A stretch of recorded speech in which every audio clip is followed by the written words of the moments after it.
JDS knocked out Derrick Lewis in the second round of their fight that just happened. No hair post USADA JDS. I was a little shocked by this. I picked Derrick Lewis to win. I actually wanted him to win because USA, motherfucker. And, I was surprised by this. I was really surprised. I really thought Derrick Lewis would have it in the bag. He had 5 rounds to land that overhand, and he just could not make anything happen. He was supposed to, but he couldn't. At one point in the fight, JDS did hit, or I'd say midway through the first round, JDS hit Derrick Lewis's fat ass body with a nice kick. Nice kick. He throws some great kicks, JDS. One of the best, one of the most hazardous in the game. Just hit Lewis's fat ass stomach, and you could tell it really hurt him. And that pretty much dictated the pace of the fight for the remainder of it. You could tell Derrick Lewis was hurt. I didn't even think he was going to survive the first round after that kick. He did try to fake an overhand right, and he almost set it up very well. But I felt as if he got like a little overzealous with it and, did it too soon. He did catch JDS with it, but it wasn't one of those like big overhand power shots that he needed going into this fight. And JDS survived it and finished him off. Just, finished him on the ground, aped him with that, power. JDS still has that power. Even a weakened post USADA hairless shell of himself still has the power to put dudes like Lewis out. I was impressed. So good on JDS, but the question is, where does he go from here? Derrick Lewis just came off of a title shot and was pretty high in the rankings. He lost to Daniel Cormier, and he was fighting for his spot in this fight, and I guess the rankings are going to be switched up. But the question is, with Daniel Cormier sitting out for that dumbass Brock Lesnar fight, what really happens in the heavyweight division in the meantime? No telling when that fight's going to happen. I guess Dos Santos could fight Francis Ngannou.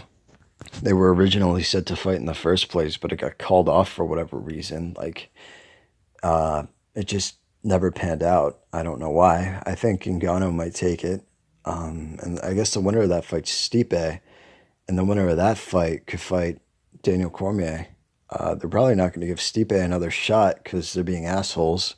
I mean, no matter. I think, all right, I think Daniel Cormier fluked that fucking win over Stipe, to be honest. You can't deny the eye pokes. Like, they're blatantly there. If you're denying it, you're just not paying attention or you're living in denial.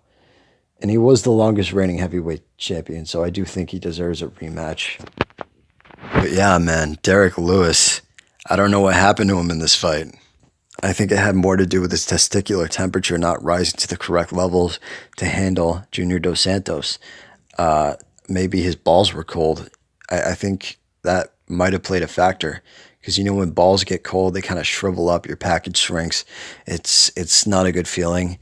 It can just send shock waves to like the whole like lower side of your body. And, you have like shrunken squirrel nuts. You don't know what you're doing with them. So I think that played a big role in Derrick Lewis's downfall in this fight. As for Dos Santos, he did say that Brock Lesnar shouldn't fight Daniel Cormier. And I kind of agree with that. He's been out of the game for a long time. Don't really, you know what? I'll just be honest. I'll be honest. Fuck Bork. Fuck Bork and his nutty haircut. Just forget about him. Forget about him for 1 minute, all right? He doesn't deserve this fight. Just fucking fuck Bork and his nutty fuck haircut, all right? Can I tell you what happened? This is what should happen, okay?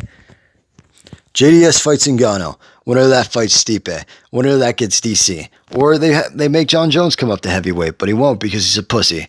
So either that or you make JDS versus King 4, which would be a nice show. It would sell. None of those fights were boring. Every one of those was fun to watch.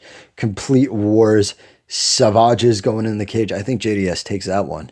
I think he wins that one because Cam Velasquez, despite getting knocked out in less than 30 seconds from Ngannou, is somehow still 7 in the heavyweight rankings. Think about how dry that landscape is. If Cam Velasquez, knee-level Cam Velasquez is number 7 in the heavyweight rankings after getting knocked out by Ngannou, the only fight he's had in like 2 years.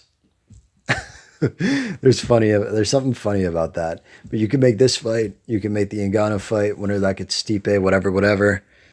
And yeah, that's how I feel about it. So you guys be the matchmakers. You tell me what should happen next in the heavyweight division.